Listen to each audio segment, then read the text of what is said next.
नमस्कार दोस्तों, स्वागत है आप सभी का न्यू उत्कर्ष आईएएस यूट्यूब चैनल में। आज के इस वीडियो में हम देखने वाले हैं महाराष्ट्र में धर्म सुधार आंदोलन के बारे में।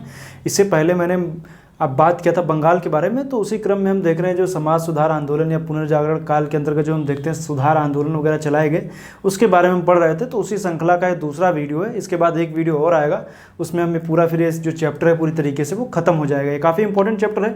इसमें आपको कई सारी परीक्षाओं से रिलेटेड आपको इससे प्रश्न मिल जाते हैं, और आप देखेंगे तो परीक्षाओं में ये चूंकि ऐसा टॉपिक है कि इससे आपको परीक्षाओं में प्रश्न जो पूछे जाते रहे उनसे आपको देखने को मिलता है कि आप जल्दी आसानी से कर नहीं पाते, क्योंकि लगभग सब फैक्ट वाइज हैं, मतलब अधिकतर क्या है फैक्ट बेस पे क्वेश्चन पूछे जाते हैं। तो उसी क्रम में मैं लेकर के आया हूँ ताकि आप इसको नोट कर लीजिए, नोट करके ताकि आप इसको अच्छे से कर सकें। तो काफ़ी इंपॉर्टेंट टॉपिक है, इसको आप नोट करते रहिए। आगे हम बात करेंगे, जब ये टॉपिक खत्म हो जाएगा तो उसके बाद बात करेंगे मुस्लिम धर्म सुधार आंदोलन के बारे में, और आप देखेंगे जो समाज में जो कुप्रथाएं चल रही थी उनको लेकर के सेपरेट एक वीडियो बना देंगे कि कौन कौन से आंदोलन वगैरह उसको लेकर के चलाए गए, उनके बारे में भी हम बताएंगे। तो आइए देखते हैं, शुरुआत करेंगे महाराष्ट्र में धर्म सुधार आंदोलनों से हम शुरुआत करेंगे और देखेंगे कि आखिर महाराष्ट्र में धर्म सुधार आंदोलन कैसे कैसे होता है। शुरुआत बात करेंगे परमहंस मंडली की 1849 से 50 में इसकी स्थापना की गई थी। स्थापना किया था आत्माराम पांडुरंग ने। चूँकि इनकी जो नीतियाँ थी आपको देखने को यही मिलता है कि ये थोड़ा सा कह सकते थे, जो ईसाइयों की जो बातें थी, जो धर्म सुधार आंदोलन वो चला रहे थे, जिन जिन नीतियों का पालन कर रहे थे, लगभग ये वही करने लगे, जिससे क्या हुआ कि इनका जो संस्था थी वो बहुत ज़्यादा लोकप्रिय नहीं हो पाई और परमहंस मंडली जनता के बीच में उतनी लोकप्रिय नहीं हुई। आगे चल करके इसका फिर विघटन हो गया।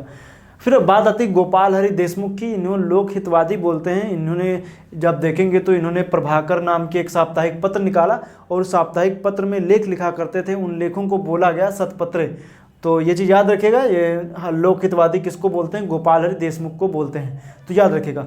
फिर हम बात करेंगे प्रार्थना समाज की। तो प्रार्थना समाज 1867 में इसकी स्थापना हुई थी, प्रार्थना समाज की 1867 में, और ये इनकी स्थापना किया था आत्माराम पांडुरंग ने इसकी स्थापना की थी। और ये आगे चल करके फिर इस प्रार्थना समाज से महादेव गोविंद रनाडे भी जुड़े। तो महादेव गोविंद रनाडे ने इस संस्था को काफ़ी ज़्यादा आगे बढ़ाने का काम किया। तो इनकी और भी कई सारी संस्थाएं इन्होंने बनाया, जिसमें से देखेंगे महादेव गोविंद रनाडे की दक्कन एजुकेशन सोसाइटी थी, विधवा पुनर्विवाह संस्था थी। डीके कर्वे ने ही विडो होम की स्थापना की पूना में। याद रखेगा, विडो होम की स्थापना किसने किया था? डीके कर्वे ने पूना में किया था। तो ये इंपॉर्टेंट है, इसको आप पढ़िए। उसके बाद में हम आएंगे, देखेंगे कि दयानंद सरस्वती के बारे में थोड़ा सा देखेंगे। तो दयानंद सरस्वती की बात करेंगे तो इन्होंने आर्य समाज की स्थापना 1875 में बम्बई में की थी। पाखंड खंडनी पताका की स्थापना इन्होंने आगरा में की, और इनका एक फेवरेट लाइन थी जो इन्होंने मतलब कहते हैं इनका नारा था, जिनका नारा था कि वेदों की ओर लौटो, वेदों की ओर लौटो इनका नारा था। इन्होंने वर्ण व्यवस्था का इन्होंने समर्थन किया था। हालांकि इसमें थोड़ा सा आप ये कह सकते हैं वर्ण व्यवस्था को लेकर के इन्होंने समर्थन किया था, लेकिन जो छुआछूत है इन सबके विरोधी थे। तो वर्ण व्यवस्था का इन्होंने समर्थन किया था। सत्यार्थ प्रकार का जो इन्होंने स्थापना की 1874 में, सत्यार्थ प्रकाश, याद रखिएगा हल्का, सत्यार्थ प्रकाश। स्वराज शब्द का पहली बार प्रयोग जो व्यक्ति के तौर पर इन्होंने सबसे पहले स्वराज शब्द का इन्होंने प्रयोग किया, और 1882 में गोरक्षा समिति की इन्होंने स्थापना की। 1882 में गोरक्षा समिति की इन्होंने स्थापना की, और आगे चल करके देखने को मिलता है कि 1883 में इनकी मृत्यु हो गई। और इनकी मृत्यु के पश्चात जब हम देखते हैं तो जो चूँकि इनकी जो शिक्षा थी वो दो धड़े में बढ़ गई। एक लोग समर्थन थे पाश्चात्य की, एक जो भारतीय शिक्षा थी उसके समर्थक थे। और जो पाश्चात्य मतलब कि दयानंद एंग्लो, इनकी 1883 मृत्यु में दो पार्ट में डिवाइड। दयानंद एंग्लो वैदिक कॉलेज की स्थापना की गई, डीएवी कॉलेज की लाहौर में 1886 में। इसकी स्थापना किया था लाला हंसराज ने 86 में। ये समर्थन थे किसके? पाश्चात्य के, ये प्राच्य के थे। तो गुरुकुल विश्वविद्यालय की स्थापना हरिद्वार में 1902 में की, स्वामी श्रद्धानंद ने किया था। याद रखिएगा, स्वामी श्रद्धानंद ने किया था। फिर हम बात करेंगे इनको, आखिर जो मैंने बताया ना, तो इनको भारतीय अशांति का जन्मदाता आर्य समाज को किसने कहा था? तो वैलेंटाइन सिरोल ने कहा था। भारतीय अशांति का जन्मदाता आर्य समाज को वैलेंटाइन सिरोल, याद रखिएगा। फिर हम बात करेंगे स्वामी विवेकानंद की। चूँकि इनमें कुछ अब जो मैं पढ़ा रहा हूँ इनमें कोई बहुत ज़्यादा इंपॉर्टेंट इस पर्पज़ से नहीं है कि आपको बहुत ज़्यादा इसमें समझना है। लगभग चीज़ें फैक्ट हैं, इंपॉर्टेंट फैक्ट आप नोट कर लीजिए, उनको आप पढ़ते रहिए, बार बार दोहराते रहिए, ताकि उसका फ़ायदा आपको मिल सके। क्योंकि इन जो चैप्टर में जो मैं बता रहा हूँ ना, ये जो चीज़ें इंपॉर्टेंट, ये थोड़ा सा आप अच्छे से जब आप पढ़ेंगे ना तो और आपको थोड़ा सा बार बार रिवाइज करते रहेंगे तो चीज़ें जल्दी याद हो जाएंगी, क्योंकि आप रिवाइज आज जैसे इन सब चीज़ों को नोट कर लीजिए, फिर 2 से 3 दिन बाद आप फिर उनको दोबारा एक बार रिवाइज कर लीजिए, फिर 2-3 दिन बाद करेंगे, लगभग फिर आपको याद हो जाएगा। तो यही कीजिए आप। अब हम बात करेंगे स्वामी विवेकानंद की। इन्होंने क्या किया था, हिंदू नवजागरण के संस्थापक बोले जाते हैं। क्यों बोले जाते हैं अभी हम बात करेंगे आगे। इनके बचपन का नाम नरेंद्र नाथ दत्त था। इनके बचपन का नाम क्या था, नरेंद्र नाथ दत्त था। और लेकिन जब ये आप देखेंगे तो जब शिकागो के धर्म सम्मेलन में शामिल होने के लिए जब ये जा रहे होते तो इनको खेतड़ी के राजा ने क्या किया कि खेतड़ी के राजा के परामर्श से इन्होंने अपना नाम जो था वो स्वामी विवेकानंद कर लिया। नरेंद्र नाथ दत्त से स्वामी विवेकानंद हो गए। स्वामी विवेकानंद के गुरु रामकृष्ण परमहंस थे, याद रखेगा। 1893 में इन्होंने शिकागो धर्म सम्मेलन में भाग लिया। 1886 में वेदांत सोसाइटी की स्थापना की, कहाँ की, न्यूयॉर्क में की। रामकृष्ण मिशन की स्थापना 1897 में की। 1900 में पेरिस धर्म सम्मेलन में भी इन्होंने भाग लिया। ये दरअसल मूर्ति पूजा, बहुदेववाद का समर्थन करते थे और इनका कहना था कि ईश्वर साकार एवं निराकार दोनों रूपों में हो सकता है। तो ये इसी को लेकर के कि इन्होंने, क्योंकि पहले भी बात की गई थी, मूर्ति पूजा का खंडन भी किया जा चुका था, तो खंडन किया जा रहा था। उस दौर में एक ऐसे गुरु बन करके उभरे जिन्होंने बातें की, मूर्ति पूजा की बात की, बहुदेववाद की भी बातें की, और इससे ये लगा कि मतलब इनका कहना था कि ईश्वर साकार एवं निराकार दोनों है। इसीलिए 19वीं शताब्दी में हिंदू नवजागरण के संस्थापक माने जाते हैं स्वामी विवेकानंद। तो याद रखिएगा जो भी चीज़ें मैंने बताया।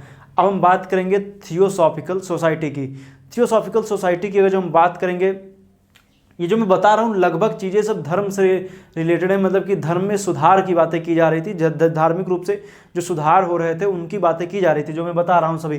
खास करके हिंदू धर्म में व्याप्त कुरीतियों को लेकर के कटाक्ष किए जा रहे थे, और उन्हीं के सापेक्ष चूंकि हो रहा यही रहा था कि जो ईसाई मिशनरियाँ भारत में आ रही थी, ईसाई जो धर्म के प्रचार के लिए भारत में आ रहे थे, उनके समकक्ष वो अपने धर्म को आगे बढ़ाने के लिए काफ़ी ज़्यादा बढ़ते चले जा रहे थे। और वो क्या कर रहे थे, हिंदू समाज में व्याप्त कुरीतियों का लाभ उठा करके धर्म परिवर्तन की भी बातें कर रहे थे।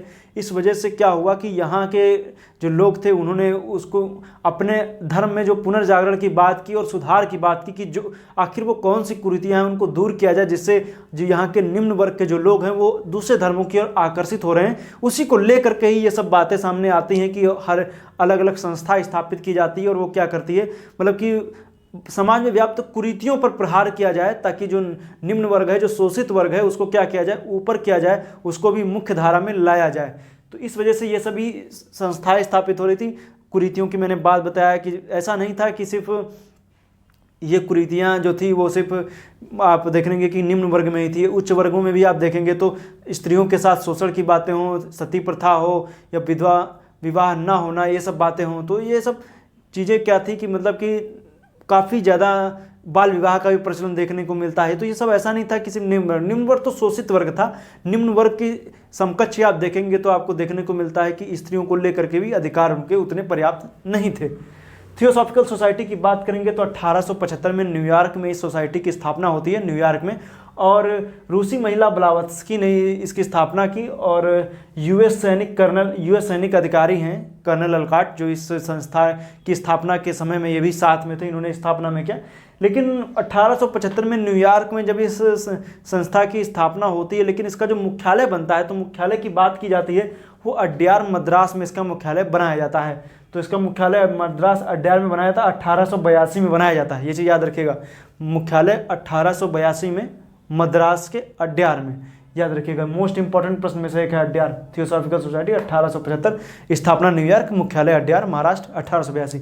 लेकिन आगे चल करके एनी बेसेंट ने इंग्लैंड में थियोसॉफिकल सोसाइटी की सदस्यता ली, और जो आपको देखने को मिलता है कि जो एनी बेसेंट का जो मतलब कि जो उनकी संस्थाएं वगैरह थी, उन्होंने जो स्थापना किया, जो उनका जो कह सकते थे वो जो उनकी जो बातें थी, वो मतलब कि जो जिस अपने मत को आगे बढ़ाना चाहती थी, वो हिंदू और बौद्ध धर्म का मिक्सचर कह सकते थे उनका था। 1898 में इन्होंने सेंट्रल हिंदू कॉलेज की स्थापना वाराणसी में की। 1898 में सेंट्रल हिंदू कॉलेज की स्थापना इन्होंने वाराणसी में की। लेकिन आगे चल करके इसी को 1916 में BHU बना, बनारस हिंदू यूनिवर्सिटी। इसकी जो कह सकते हैं इसको विकसित किया मदन मोहन मालवीय ने विकसित किया था 1916 में, बनारस हिंदू विश्वविद्यालय के रूप में उभर कर आता है। तो ये चीज़ें इंपॉर्टेंट है, इनको याद रखिए। काफ़ी इंपॉर्टेंट चीज़ें मैंने आपको बताई हैं, जैसे परमहंस मंडली हो गया, प्रार्थना समाज कब का है, दयानंद सरस्वती आर्य समाज की स्थापना वेदों की और लौटो किसने बोला? सत्यार्थ प्रकाश किसका है? और स्वराज शब्द का पहली बार प्रयोग 1882 में गोरक्षा समिति। और डीएवी कॉलेज की स्थापना किसने की? गुरुकुल विश्वविद्यालय हरिद्वार में किसने स्थापना की? भारतीय शांति का जन्मदाता किसको बोलते हैं? स्वामी विवेकानंद के बारे में आप देखेंगे तो इनके बारे में भी आप याद रखिए। बचपन का नाम नरेंद्र दत्त था। 1893 में शिकागो धर्म सम्मेलन में भाग लिया। रामकृष्ण मिशन की स्थापना की। मूर्ति पूजा बहुदेववाद के समर्थक थे और इन सभी हिंदू नवजागरण के संस्थापक थे। वैलेंटाइन सिरोल ने आप देखेंगे तो आर्य समाज को क्या बोला है? भारतीय शांति का जन्मदाता बोला है। तो ये सब चीज़ें हैं, ये इंपॉर्टेंट टॉपिक हैं, इनको पढ़िए। थियोसॉफिकल सोसाइटी वगैरह ये सब इंपॉर्टेंट है। मिलेंगे नेक्स्ट वीडियो में। नेक्स्ट वीडियो में हम जो अन्य जो संस्थाएं स्थापित की उनकी बात करेंगे। फिर हम धर्म सुधार जो मुस्लिम धर्म सुधार आंदोलन वगैरह, पारसी धर्म सुधार आंदोलन वगैरह जो चलाए गए उनको लेकर के हम आएंगे और काफ़ी इंपॉर्टेंट टॉपिक वो भी रहेगा। तो मिलेंगे नेक्स्ट वीडियो में, तब तक के लिए आपका बहुत बहुत धन्यवाद। वीडियो देखिए, काफ़ी इंपॉर्टेंट वीडियो रहते हैं। हिस्ट्री की प्लेलिस्ट जो बनी है, मेडवल हिस्ट्री मैंने खत्म किया था, उसी कड़ी में आप देखें तो मॉडर्न हिस्ट्री भी लगभग जल्दी से जल्दी खत्म करने की कोशिश करेंगे।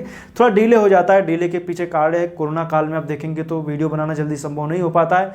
इस वजह से क्या होता है, थोड़ा डिले होता चला जा रहा है। तो मिलेंगे नेक्स्ट वीडियो में, तब तक के लिए आपका बहुत बहुत धन्यवाद।